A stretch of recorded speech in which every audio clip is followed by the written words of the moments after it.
मनाला आनंद आहे, समाधान आहे की जे काही लाखोने साखरमणी हे गणेश उत्सवाच्या निमित्ताने कोकणाकडे जात असतात, आपल्या गावाकडे जात असतात, त्याच्यामध्ये त्यांच्या प्रवासामध्ये अनेक अडचणी येतात। आपण कुठेतरी ती अडचण कमी केली पाहिजे आणि म्हणून 3 वर्षापूर्वी आम्ही मोफतमध्ये हा प्रवास सुरू करून द्यायचा आम्ही छोटासा प्रयत्न केला। जे काही शेकडोनी आमचे प्रवासी जातात कोकणाकडे, आमच्याकडून जर का आम्ही करू शकलो तर आमचा हा प्रयत्न आहे आणि मला त्या गोष्टीचा आनंद आहे की गणरायाच्या कृपेने हे सातत्य आम्ही हे ठेवू शकलो आणि असंच वर्षानुवर्ष हे सातत्य आमच्याकडून होत राहो एवढी गणरायाकडे मी प्रार्थना करतो।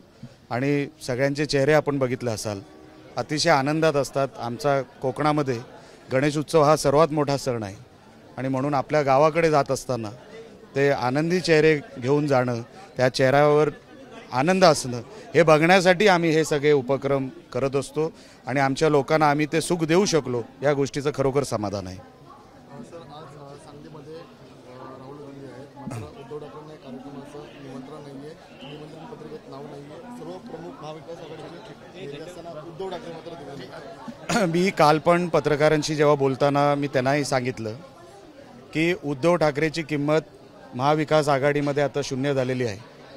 मुख्यमंत्री पद तर लांबच राहू दे, त्यांना उद्या साधा राज्यमंत्री पण करणार नाही, सत्ता तर येणं ही लांबची गोष्ट आहे।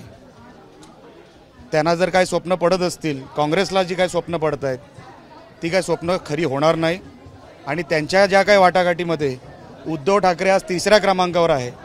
पहिल्या क्रमांकावर काँग्रेस आहे असं काँग्रेसला वाटतं आहे, 2ऱ्या क्रमांकावर तुतारी आहे आणि 3ऱ्या क्रमांकावर उभाटा आहे।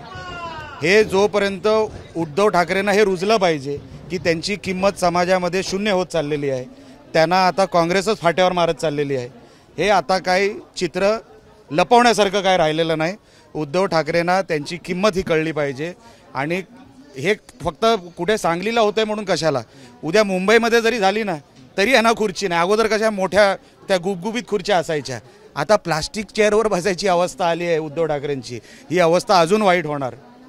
ते जसे बारीक होत चालले ना तसे त्यांच्या खुर्च्या बारीक होत चालल्या आहेत। हे अभिनंदन आहे, तुम्ही जे काय चित्र हिंदुत्वासाठी जे काय तुम्ही ती फारकत घेतली हिंदुत्वाशी, तुम्ही जो धोका दिला, जी गद्दारी केली, हे त्याचं फळ आहे।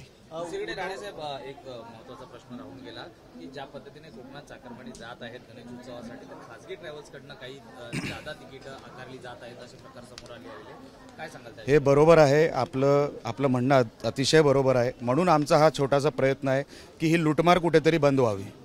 हे जे प्रायव्हेटवाले आहेत हे अतिशय स्वतःला शाणे समजायला लागलेले आहेत, ह्यांना एकदा त्यांची जागा दाखवावी लागेल। पण काय सणासुदीच्या दिवसाला आम्हाला हे वातावरण खराब करायला आवडत नाही। एकदा होऊन जाऊ दे आणि नंतर आपला सण एकदा झाल्यानंतर त्यांना किती रेट वाढवायचे आहेत आणि कशी लूटमार करायची आम्हालाही बघायचं आहे, पण त्यांचा बंदोबस्त आम्ही करणार। तोंडाला येईल ते रेट सांगितले जात आहेत, 12 5 स्टारचे रेट, मला माहिती आहे तुमचं म्हणणं बरोबर आहे, पण सणाच्या तोंडावर 7 तारखेला गणेश उत्सव म्हणजे आपला गणपती येतोय आणि तोंडावर आम्हाला हे सगळं करायचं नाही, पण त्यांना योग्य त्या भाषेत आम्ही त्यांना सांगणार। शिल्पकार आपल्याला अखेर अटक झालेले आहेत, त्यावरून संजय राऊत टीका करतात की आपल्याला कोणीच वाचू शकलं नाही, गॉडफादर देखील वाचू शकले नाही। बघा, लुकआउट सर्क्युलर जेव्हापासून आरोप झाले तेव्हापासून LOC हा जाहीर झालेला आहे आणि 10 दिवसानंतर आपटे भेटला, म्हणजे पोलीस लुकआउटवर होतेच ना। सर्क्युलर कधी निघाला आहे?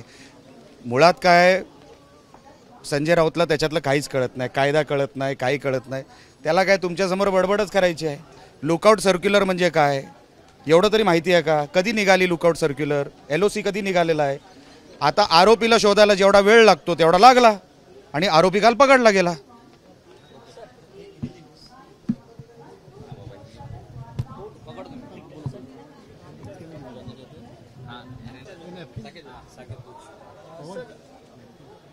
आज जिस तरह से कोंकण के लिए लोगों को छोड़ा गया, जिस तरह से ट्रेन छोड़ी गई, गणपति उत्सव को लेकर क्या कहना चाहेंगे? ये 3रा साल है। 3 साल पहले जिस सोच के साथ हमने ये ट्रेन शुरू की थी, क्योंकि गणेश उत्सव हमारे कोंकण में सबसे बड़ा उत्सव है।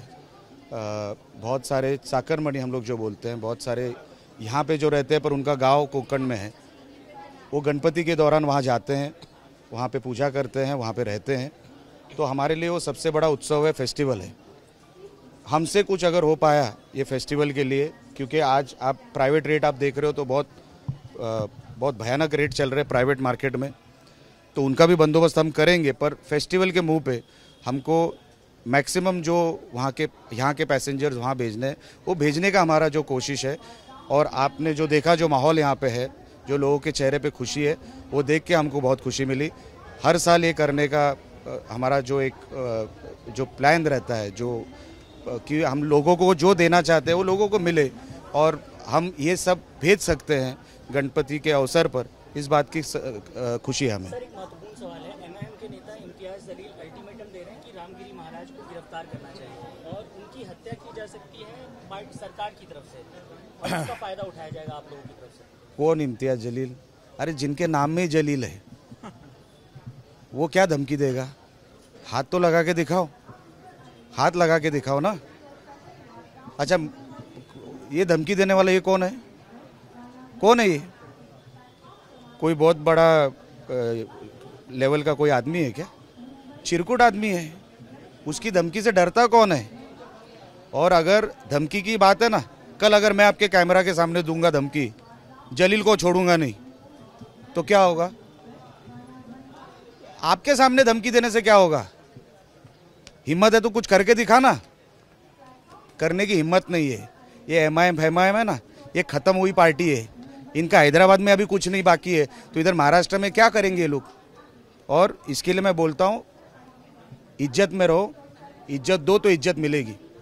इज्जत नीलाम करोगे तो तुम्हारी इज्जत नीलाम होने को टाइम नहीं लगेगा। सर, उनकी तरफ से स्टेटमेंट्स आ रहे हैं कि बीजेपी अपने पिल्लुओं को संभाल कर रखी है। छोड़ो ना, पिल्लू कौन है? कौन है? एमआईएम खुद एक पिल्लू है। इतनी छोटी चीज़ है एमआईएम, थूक देंगे ना तो निकल जाएगी, बह जाएगी। इसके लिए हमारे मुंह मत लगो, हम सीधा आउट करते, इतना याद रखना। सर आज प्रश्न थँक्यू। रामगिरी महाराजांसोबत इम्तियाज जलीलांची वक्तव्य केलं। अरे बाबा, ज्याच्या नावातच जलील आहे, ज्याच्या नावातच जलील आहे, तो काय धमकी देणार? साला चिरकुट आहे, तू आहे कोण धमकी देणारा? तू समोर येऊन तर धमकी दे, परत जातो का नाही बघ। कोणाला धमकी देतो तू? आणि तुझा पक्ष केवढा? थुकला की वाहून जाईल याचा पक्ष। हा काय धमकी देणार आम्हाला? चला, जय महाराष्ट्र। एबीपी माझा, उघडा डोळे बघा नीट।